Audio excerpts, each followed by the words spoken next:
A cup of water here.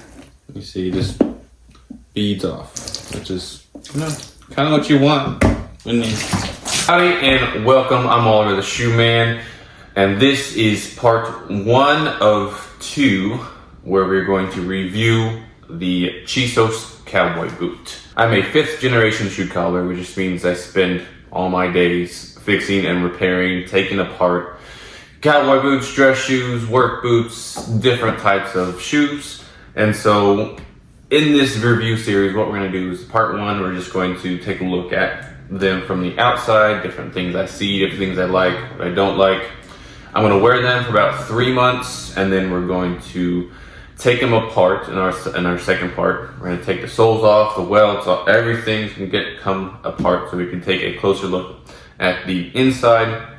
I can give you my thoughts on how they broke in, how they wear, all that stuff. I know Rose Anvil did a couple videos where he cut the boots in half so you can see the different layers. Taking them apart is a little bit different. You can get a different look at the different layers on the inside. You can see how well things are actually attached from when you actually try to take them apart layer by layer. So it's gonna be pretty cool. I'm excited to get started. I actually did a video not too long ago on another pair of Chisos where a customer wanted a lug sole put on. He was a lineman and these leather soles just weren't cutting it. So we took them apart. We put on a Vibram 100 sole. We did a Commando sole. I'll include the video so you can go take a look at it. They actually turned out really, really nice. So I think that might be something we do with these in the future, just kind of for myself. But I don't know, because we're going to take them apart. In the second part, we're going to put them back together. So we're going to do something funky with the soles once I'm done with them. But let's start off with just, the fact that these boots are almost 100% leather. The suede uppers, they got a nice leather lining on the inside. You see that maroon spot? The maroon portion is a leather lining. They got a leather footbed. But one thing that they do is they make the boots for to take a squishy insole, and this comes standard with all the boots. So I typically wear an insole. It's an orthopedic type insole, so it's not as squishy as these ones. But I want to wear these as they come for like 3 or 4 months just to see how they feel. So I don't know how I'm gonna like those insoles. Their slogan or whatever they say is the Chisos, the damn comfy boots. So we will see. The standard cowboy boot comes with just a leather footbed, no padding whatsoever, and the leather sole. So it's a little bit harder to break in. A little bit less as comfortable right off the bat, whereas once the leather actually starts to break into your foot, it becomes more comfortable. The insole is more designed for a comfort right off the bat. So these do have, these do have leather footbeds. So that's a good thing. They just put that cushy insole on top of it. Now the footbed is what we call a hold fast or a channeled footbed. And the difference between that and what most other manufacturers use, which is a Gemming footbed. You see, I have actually one here for you. This is a Gemming footbed. It's just a piece of leather, and it's got a ridge that the uppers kind of actually go like this. It wraps around it, and then this welt gets stitched to the uppers, the lining, and to this piece all together. And some manufacturers stitch the Gemming to the footbed, some manufacturers don't. When I replace footbeds, I stitch them just so this doesn't have a chance to come unglued. But with a channeled footbed or a hold fast footbed, they actually carve a groove into the footbed itself and stitch everything, the welts, the uppers, the lining, to the footbed itself. So it's more secure. You have no chance of it coming undone or unglued or anything like that. Just more of a secured way of making boots. So that's a good thing. Leather welts. The welt, like I said, is this piece that gets stitched to the shoe, and then the soles get stitched to the welt. This white stitch that you're seeing, that is the stitch that holds the welt to the sole, or the sole to the welt. Goodyear welted boots, which is a good thing. They do have a leather shank. From what I remember seeing the video, they have a leather shank and they have a steel shank on the inside. So plenty of support from this heel to the ball of your foot. Because, I mean, that right there is quite the gap. So you want as much support right in here as you can. So having that leather shank and a steel shank all together is gonna definitely help with that. They stitch the soles on, they countersink the stitching, which is a good thing. Some manufacturers, they stitch right on top of it, and what that does is as soon as you start walking on it, you're gonna break the stitchies. You're gonna break the stitching holding the sole to the welt, and it's gonna come unglued. So a channeled stitch on the footbed is a good thing. That way you wear through the sole before you break the stitching.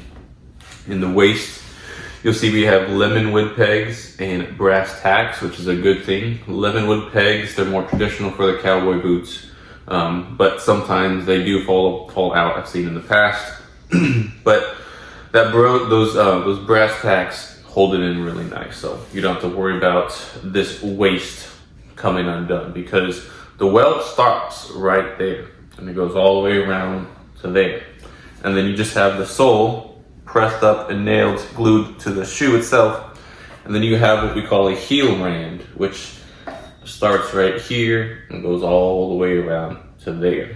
You can kind of see from the side view, it tapers into the sole. And what that does is that creates a spur ledge right here. Some call it just a rand, or it is a spur ledge. It's for when you put your spurs on, has something to sit down onto. These have a leather spur ledge. Now I've heard some controversy about the leather, that it's not good to have a leather spur ledge, simply because over time that leather kind of dries up and curls up and kind of hugs the boot a little bit. So you don't have much of a spur ledge. Most manufacturers use plastic there, and that plastic doesn't curl up.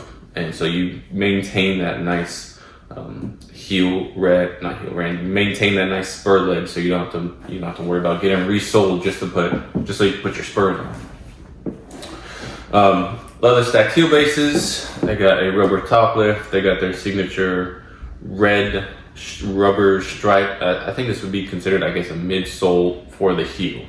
And the reason they do this, and most manufacturers will do this, they'll just use a black midsole for the heel instead of a red one, is that rubber glues to rubber a lot better.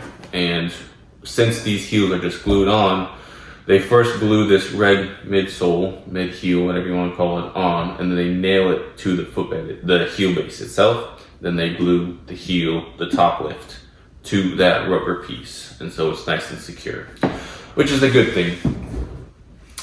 Now, one thing that they do get right, and some manufacturers don't get right, is this balance. You see, this whole entire heel is sitting flat and flush with the sole, and if I put pressure down here like I'm walking on it, this doesn't come up. Some manufacturers, if they don't balance it properly, let's say there's a rubber heel here. If you notice, this back heel section is raised up and it's kind of resting right here. And what that does is it puts pressure on your foot all the way up here. And when you put heel pressure on, the sole raises up. And you don't want any rocking motion. So if you're looking for a pair of cowboy boots and they have this rocking motion, don't get it, because you'll have tons of heel pain and pressure right here. I don't know how many brand new pairs of boots I've had to put new heels on because it was unbalanced. But you see, they're nice and balanced. You don't have to worry about that. So that is a good thing. One thing I'm personally not used to is this tall heel. Then again, these are designed for riding horses and ranch working, so you need that tall heel to fit in the stirrups. But when I first tried these on, and I'll try them on again, they felt like I was walking on high heels, because I'm not used to such a high heel. But again, that's kind of necessary for the people who are riding horses and people who actually need a pair of cowboy boots and don't wear them for fashion or comfort, because some people just wear these because they're more comfortable for them. But other than that, these are really cool, really nice boots. I don't necessarily like the heel rand for functional purposes. I don't know if it's true or not that the leather curls up. Maybe you have, maybe you experienced that, maybe you haven't. Maybe just let me know in the comments below. So the heel rand's an iffy, the insole's iffy. Some people like that. Some people like the leather footbeds. I personally would prefer just to stand on a leather footbed, go through that break-in period and get it formed to my foot. Me personally, I don't like the leather soles. Again, I know you need leather soles for dancing or riding horses. I don't do either of those, so I prefer rubber soles. But like I said, I'm gonna wear these as is, so I can give you my most honest review once we reach that 3-month, 4-month timeline, and we can take these apart and see. So let's get these guys on, and you can see what they look like from up close and on my feet.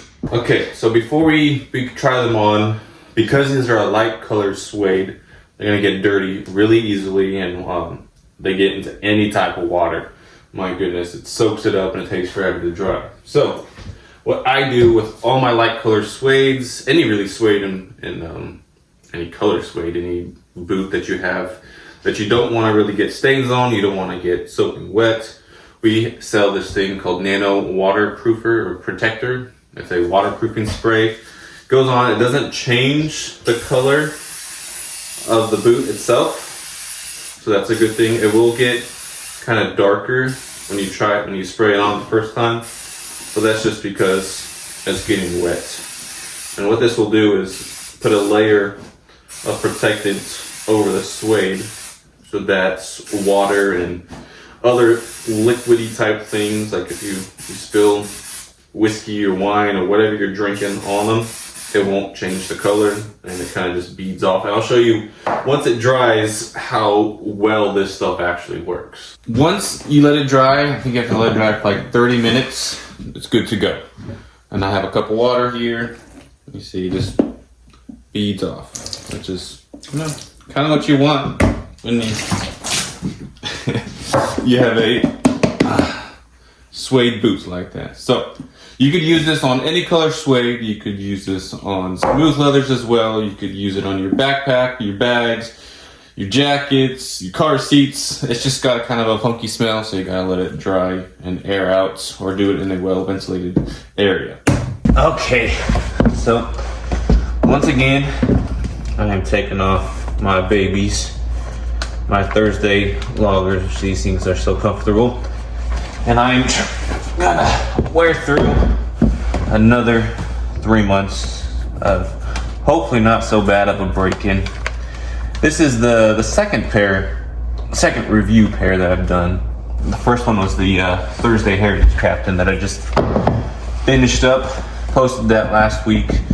That was a terrible break-in. But like I said, these Thursday loggers that I normally wear daily, my babies, and they've done me very, very well. But I'm excited to see how these are gonna feel, how these treat me the next 3 months. Definitely a different look. That heel, like I said, is super tall compared to, I don't know, let's see.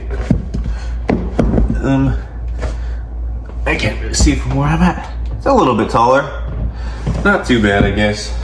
But feel really nice, supported.